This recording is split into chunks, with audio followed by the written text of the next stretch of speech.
ന്യായാധിപന്മാരുടെ പുസ്തകം അദ്ധ്യായം 2. അനന്തരം യഹോവയുടെ ദൂതൻ ഗില്ഗാലിൽ നിന്ന് ബോഖീമിലേക്ക് വന്നു പറഞ്ഞത്, ഞാൻ നിങ്ങളെ ഈജിപ്റ്റിൽ നിന്ന് മോചിപ്പിച്ച് നിങ്ങളുടെ പിതാക്കന്മാരോട് സത്യം ചെയ്ത ദേശത്തേക്ക് കൊണ്ടുവന്നുമിരിക്കുന്നു. നിങ്ങളോടുള്ള എന്റെ ഉടമ്പടിക്ക് ഒരുനാളും മാറ്റം ഉണ്ടാകയില്ല. നിങ്ങൾ ഈ ദേശനിവാസികളോട് ഉടമ്പടി ചെയ്യാതെ അവരുടെ ബലിപീഠങ്ങളെ ഇടിച്ചുകളയണമെന്ന് കല്പിച്ചിരുന്നു. എന്നാൽ നിങ്ങൾ എന്റെ വാക്ക് കേട്ടനുസരിച്ചില്ല. നിങ്ങൾ എന്തുകൊണ്ട് ഇങ്ങനെ ചെയ്തു? അതുകൊണ്ട് ഞാൻ ഇപ്രകാരം പറയുന്നു, ഞാൻ അവരെ നിങ്ങളുടെ മുമ്പിൽനിന്ന് നീക്കിക്കളയുകയില്ല. അവർ നിങ്ങൾക്ക് ഒരു ഉപദ്രവവും അവരുടെ ദേവന്മാർ നിങ്ങൾക്ക് ഒരു കെണിയും ആയിരിക്കും. അങ്ങനെ യഹോവയുടെ ദൂതൻ ഈ വചനം എല്ലാ യിസ്രായേൽ മക്കളോടും പറഞ്ഞപ്പോൾ ജനം ഉച്ചത്തിൽ കരഞ്ഞു. അനന്തരം അവർ ആ സ്ഥലത്തിന് ബോഖീം കരയുന്നവർ എന്ന് പേരിട്ടു. അവിടെ യഹോവയ്ക്ക് യാഗം കഴിച്ചു. യോശുവ ജനത്തെ പറഞ്ഞയച്ചു കഴിഞ്ഞപ്പോൾ യിസ്രായേൽ മക്കൾ ദേശം കൈവശമാക്കുവാൻ ഓരോരുത്തരും അവരവരുടെ അവകാശത്തിലേക്ക് പോയി. അങ്ങനെ യോശുവയുടെ ജീവകാലത്തും അവന്റെ ശേഷം ജീവിച്ചിരുന്നവരും യഹോവ യിസ്രായേലിന് വേണ്ടി ചെയ്ത മഹാപ്രവൃത്തികളൊക്കെയും നേരിൽ കണ്ടിട്ടുള്ളവരുമായ മൂപ്പന്മാരുടെ കാലത്തും ജനം യഹോവയെ സേവിച്ചു. അനന്തരം നൂനിന്റെ മകനും യഹോവയുടെ ദാസനുമായ യോശുവ 110 വയസ്സിൽ മരിച്ചു.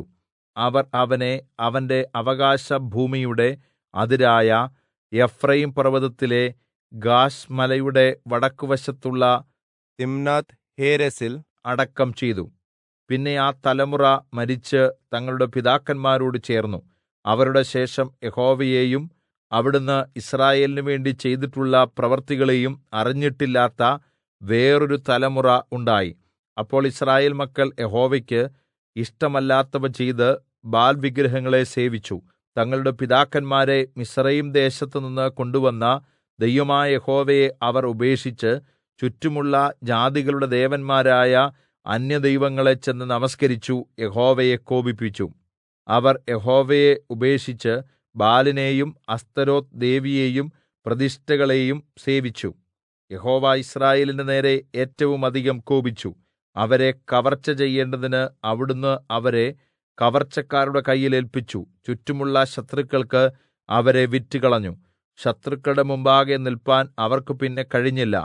യഹോവ സത്യം ചെയ്ത് അവരോട് അരുളിച്ചെയ്തിരുന്നതുപോലെ യഹോവയുടെ കൈ അവർ ചെന്നിടത്തൊക്കെയും അനർത്ഥം വരത്തക്കവണ്ണം അവർക്ക് വിരോധമായിരുന്നു.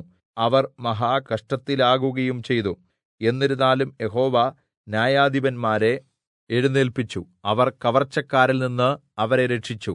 എന്നാലും അവർ തങ്ങളുടെ ന്യായാധിപന്മാരെയും അനുസരിക്കാതെ അന്യദൈവങ്ങളോട് ഇടകലർന്ന് അവയെ നമസ്കരിച്ചു. യഹോവയുടെ കല്പനകൾ അനുസരിച്ച് നടന്ന തങ്ങളുടെ പിതാക്കന്മാരുടെ വഴികളിൽ നടക്കാതെ അതിൽ നിന്നും വേഗം മാറിപ്പോയി. യഹോവ അവർക്ക് ന്യായാധിപന്മാരെ എഴുന്നേല്പിച്ചപ്പോൾ അവിടുന്ന് അതാത് ന്യായാധിപനോട് കൂടെയിരുന്ന് അവന്റെ കാലത്തൊക്കെയും അവരെ ശത്രുക്കളുടെ കയ്യിൽനിന്ന് രക്ഷിച്ചിരുന്നു. എന്തെന്നാൽ തങ്ങളെ ഉപദ്രവിച്ച് പീഡിപ്പിക്കുന്നവരുടെ നിമിത്തമുള്ള അവരുടെ നിലവിളിയിങ്കൽ യഹോവയ്ക്ക് മനസ്സലിവ് തോന്നിയിരുന്നു. എന്നാൽ ആ ന്യായാധിപന്റെ മരണശേഷം അവർ വീണ്ടും അന്യദൈവങ്ങളെ സേവിച്ചും നമസ്കരിച്ചും കൊണ്ട് തങ്ങളുടെ പിതാക്കന്മാരെക്കാൾ അധികം വഷളത്വം പ്രവർത്തിച്ചിരുന്നു. അവർ തങ്ങളുടെ പ്രവൃത്തികളും ദുശ്ശാഠ്യ നടപ്പും വിട്ടിരുന്നില്ല. അങ്ങനെ യഹോവ യിസ്രായേലിനോട് ഏറ്റവും അധികം കോപിച്ചു.